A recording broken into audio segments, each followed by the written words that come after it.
Have you ever wanted to turn a childhood memory into something you can display in your adult home? I do, all the time. That's why I designed this lamp. And if you can already tell what inspired this lamp, you are my target audience. This year, I turned 30, got married to my long-distance girlfriend of over 2 years, and recently made the decision to leave my life in America and move to Korea with my wife.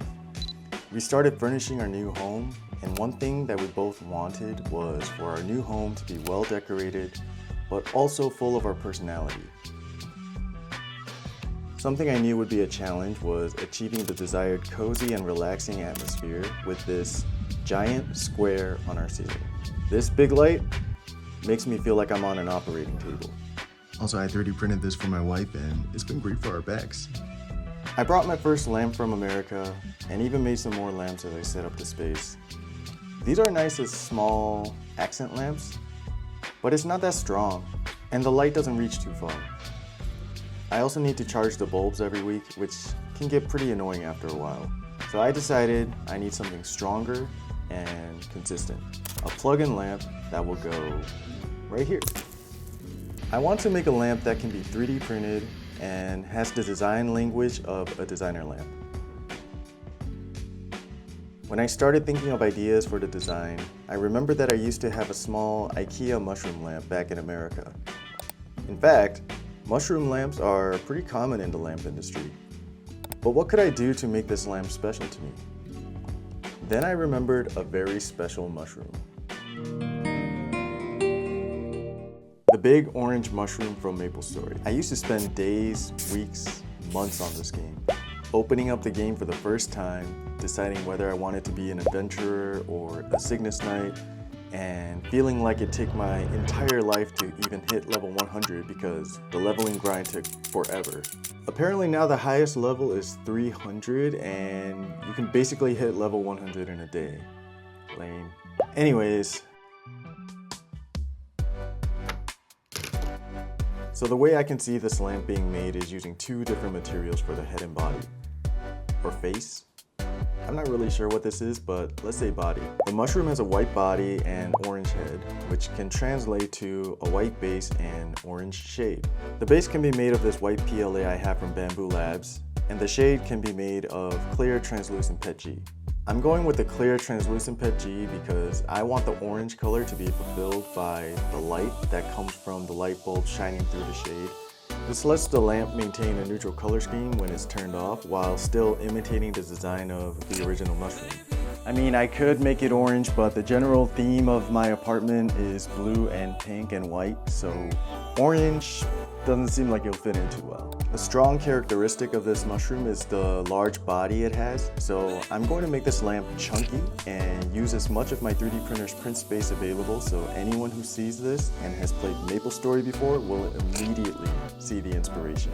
The idea is to use this E14 light bulb. It's LED and it's dimmable. For the light socket, I have this. I found this on AliExpress. It's just a simple E14 socket that goes to the plug they use in Korea.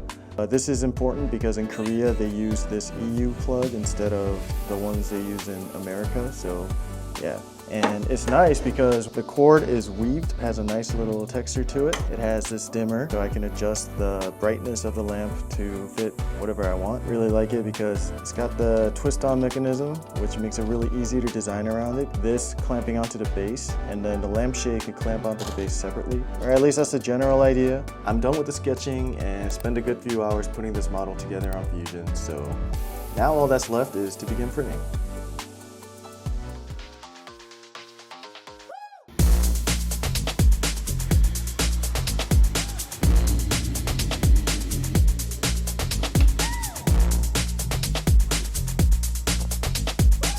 Alright, I just finished printing the first shade and it's promising. You'll notice that it's in PLA, and I know I said I'll use clear translucent PETG before, but the reason for this is simply because I just have a lot of extra white PLA compared to PETG. So that's what I went with for prototyping. And it definitely has room for improvement. For example, I can see all of this under extrusion here. The layers are failing to stick to each other. The top of the model was rounded and it doesn't look that good, so I think I'll flatten this out. And while I'm at it, the printer moving between the inner and outer wall probably isn't helping the print quality, so I'm gonna remove the inner wall and switch to base mode to see if it does better. I just used the default settings, so theoretically, this should be fixed by printing slower. So I'll change that to make sure it prints with no issues later. And I also used a lot of material for printing the shade prototypes and wanted to prevent making any more waste. So I cut the base just into the parts that I needed to test out, which saved a lot of material. And it's a good thing I did because the bottom of the base needed more room for the cable to fit properly with the bottom lid. There was also a potential design change I was going to make that I didn't go through with. When I sliced the print, I could see through to the other side and saw the two patterns kind of mixing, and it looked really cool. I thought it was a potential good idea, so I tried printing it, but it didn't do too well.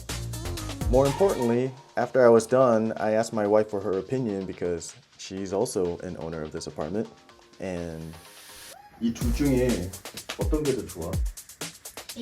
이거? Okay. And so, now that I got that figured out, it's time to print the final version.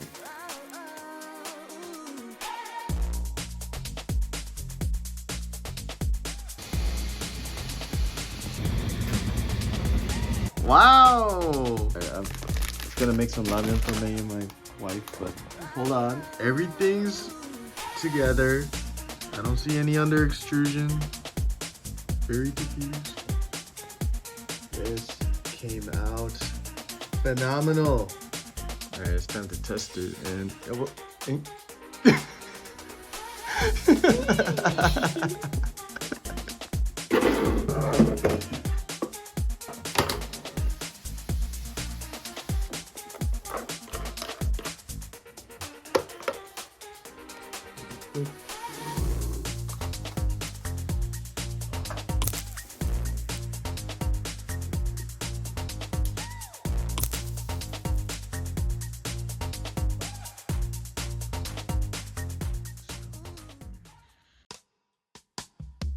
I gotta say I'm quite happy with the way that it turned out. The base is quite chunky and substantial.